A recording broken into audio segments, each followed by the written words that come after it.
আসসালামু আলাইকুম, সেলিনাস কুকিং হোমে আপনাদের সবাইকে স্বাগতম। আজ আমরা বানাবো হৃদয়ে ঠান্ডা করা একটা ডেজার্ট। একেবারে ঘরোয়া উপায়ে ঘরে থাকা উপকরণ দিয়ে এই কলিজা ঠান্ডা করা ডেজার্টটি তৈরি করতে পারেন। একদম 100% হেলদি এবং টেস্টি একটা ডেজার্ট। বাচ্চারা ফল দুধ খেতে না চাইলে এইভাবে একবার বানিয়ে দিবেন। বানাতে দেরি হবে কিন্তু খেতে দেরি হবে না, এতটাই মজা হয়, একেবারে পুরো হেলদি। প্রথমে আমাদের পর্যাপ্ত পরিমাণে পানি দিয়ে সাবুদানা সেদ্ধ করে নিতে হবে। আমার সাবুদানাগুলো সেদ্ধ হয়ে গেছে এবং দেখতেই পাচ্ছেন এটা একদম পুরো গ্লাসের মতো ট্রান্সপারেন্ট হয়ে আছে। এবার এগুলোকে পর্যাপ্ত পরিমাণে পানি দিয়ে আমি ধুয়ে নিচ্ছি যাতে এর গায়ে যে আঠালো ভাবটা আছে সেটা চলে যায়। এখানে ঠান্ডা পানি দিয়ে নাড়াচাড়া করে পানিটা ছাঁকনির সাহায্যে আলাদা করে নিচ্ছি। দেখতেই পাচ্ছেন একেবারে দেখে মনে হচ্ছে সাদা মুক্ত। এই তো আমার পানিটা একদম পুরো ছাঁকা শেষ, এর মধ্যে কিন্তু একটু এক্সট্রা কোনো পানি নেই। এবার আমি দুধ জাল দিয়ে দিচ্ছি। এখানে আমি হাফ কাপের মতো চিনি দিয়ে দিয়েছি, আপনারা আপনাদের টেস্ট অনুযায়ী চিনিটা দিবেন। আমার এখানে হাফ কেজির বেশি দুধ ছিল, সেই জন্য চিনির পরিমাণটা বেশি লেগেছে। এবার দিয়ে দিচ্ছি দুধ দিয়ে গলিয়ে রাখা কর্নফ্লাওয়ার। দুধটা যখন গরম করব তার আগে একটা বাটিতে অল্প একটু দুধ নিয়ে তার ভিতর কর্নফ্লাওয়ার গুলিয়ে রেখেছিলাম সেটা দিয়ে দিচ্ছি। কর্নফ্লাওয়ারটা যদি দুধের সাথেই দিয়ে দেন তাহলে কিন্তু দুধটা একদম পুরো দলা পেকে যাবে, ভালো হবে না। আমি অল্প একটু দুধের ভিতর 2 চা চামচের মতো কর্নফ্লাওয়ার দিয়ে গুলিয়ে নিয়েছি। এবার দুধটাকে ঠান্ডা করে একটা বাউলে নিয়ে নিচ্ছি।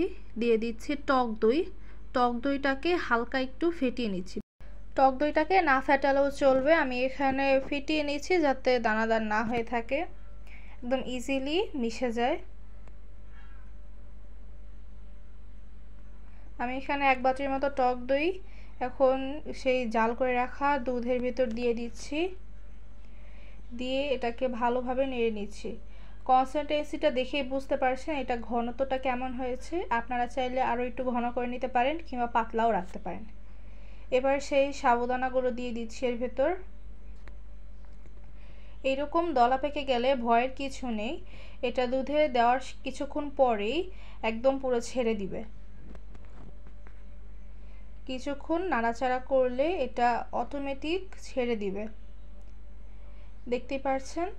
এবার আমি দিয়ে দিয়েছি সেদ্ধ করে রাখা নুডলস। আমার বাসায় এইরকম কার্লি নুডলসগুলো অ্যাভেলেবেল ছিল, সেই জন্য আমি এটাকে সেদ্ধ করে নিয়েছি আর চামচের সাহায্যে যতটা সম্ভব একটু ছোট করে দিয়েছি। তবে একেবারে ছোট করতে যাবেন না, তাহলে কিন্তু মানে নুডলসের যে টেস্ট সেটা কিন্তু পাবেন না। এবার সাবুদানার সাথে এই নুডলসটাকে ভালোভাবে মিশিয়ে নিচ্ছি।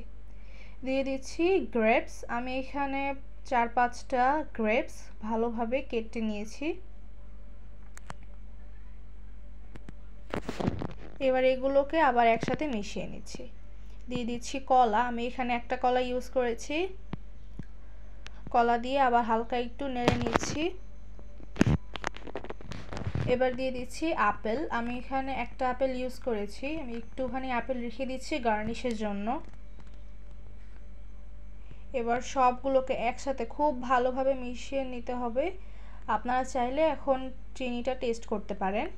দেখতেই পাচ্ছেন হয়ে গেছে। আমি গ্লাসের গায়ে একটুখানি ফুড কালার দিয়ে খুব সুন্দর করে রেখে দিয়েছিলাম, আর অল্প একটু সাবুদানা আমি আলাদা করে নিয়ে ফুড কালার দিয়ে এভাবে পিঙ্ক কালার করে নিয়েছিলাম।